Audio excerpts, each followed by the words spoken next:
Hindi man tayo kasal, pero araw-araw pa rin kitang pinipili. Hindi dahil kailangan, kundi dahil gusto. Gusto kong gisingin ka tuwing umaga.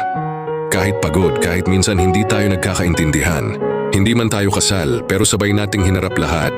Yung hirap, yung pagod. Yung mga gabing tahimik pero mabigat. Sabay tayong natutong maging matatag. Hindi lang bilang magpartner, kundi bilang magulang, bilang magkaibigan, bilang dalawang taong piniling manatili kahit mahirap. Wala tayong seremonya, wala tayong singsing, pero meron tayong mga alaala, mga tawanan sa gitna ng pagod, mga yakap sa gitna ng lungkot, mga planong kahit di sigurado, sabay pa rin nating tinatahak.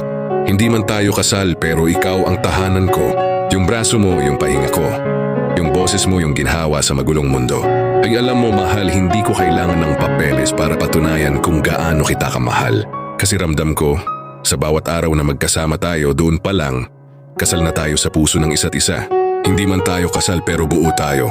Hindi man tayo kasal pero ikaw ang pinili kong habang buhay. Hindi man tayo kasal, pero sa bawat araw na lumilipas, pinapatunayan nating mas matibay pa.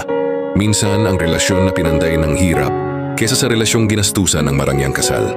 Kaya salamat mahal, dahil kahit sa hirap at ginhawa, ikaw pa rin ang pinipili ko, araw-araw, paulit-ulit at buong puso.